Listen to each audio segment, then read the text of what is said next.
It's another Q&A edition of Optimal Health Daily, episode 2324, and I'm Dr. Neal, your host of the show. Welcome back to another special Friday edition of Optimal Health Daily, where I answer your questions.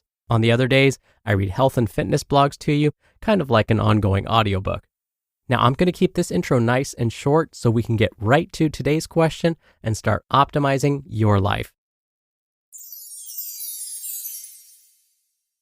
Today's question came via email. Chris writes, "Thank you for all the great podcasts and additional information through email. There's always something to learn. My question is this. I have a sweet tooth, but try to avoid sugar as much as possible since I am pre-diabetic. I moved away from diet sodas in favor of iced tea a couple of years ago. I do like to add sweeteners such as Sweet and Low, but worry that too much of those can be harmful as well. Are there any natural sweeteners that are safer, but won't tip the hemoglobin A1C scale? I came across brands that says their product has 0 calories as well. As always, thank you, Dr. Neal, for all the great information."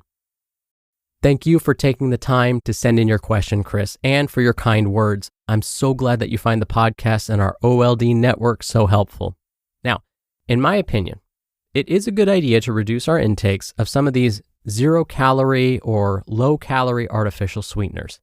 One of the reasons is that many of these are often assumed to be safe when they hit the US market, only to find that later on, as more studies are published, they may not be. Chris, you mentioned Sweet and Low. Sweet and Low is made up of saccharin. Saccharin is one of the oldest known artificial sweeteners. It was discovered accidentally in a lab at Johns Hopkins University back in the 1800s. Now, for a time, Sweet and Low made the list of the U.S. Department of Health and Human Services potentially cancer-causing substances, but recently it has been removed from this list based on newer published research. So Sweet and Low is kind of the exception, where it was assumed to be safe, then it wasn't, and now it's safe again. But I'll talk about some other artificial sweeteners at the end, where the research coming out isn't so great. But let's get back to your question. And in fact, let's talk about blood sugar specifically, and which sweeteners may help lower these levels.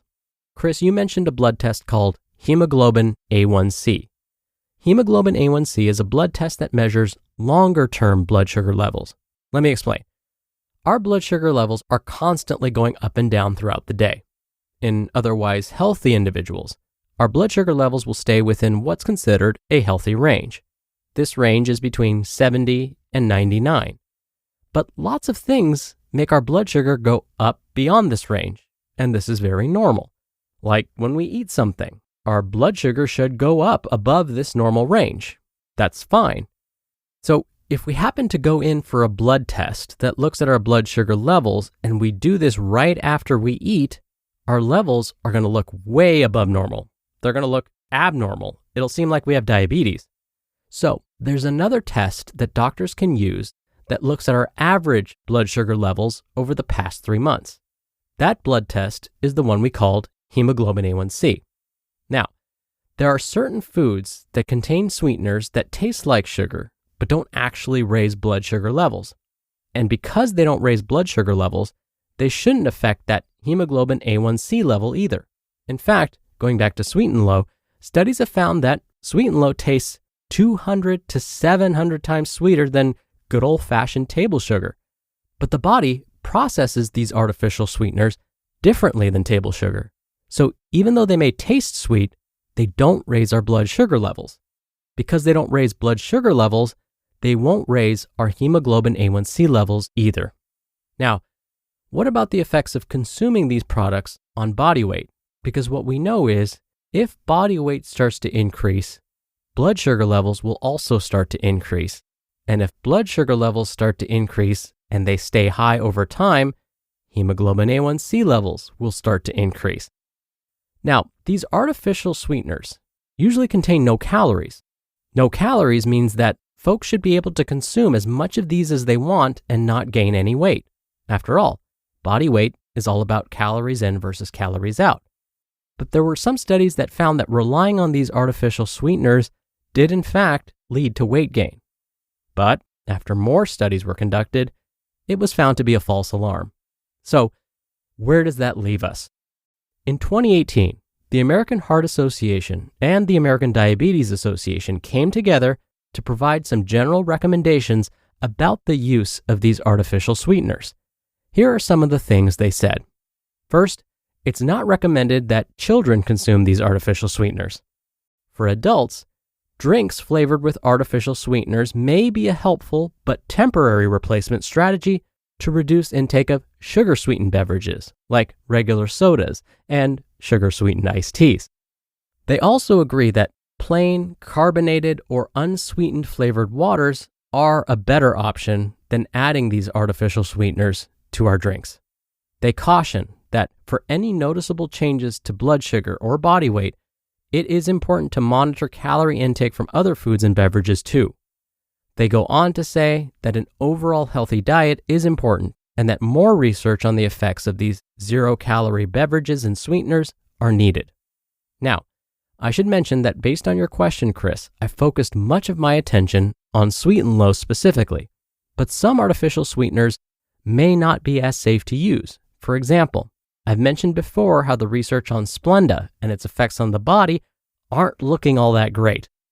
So when it comes to other more healthful natural sweeteners, it's hard to say.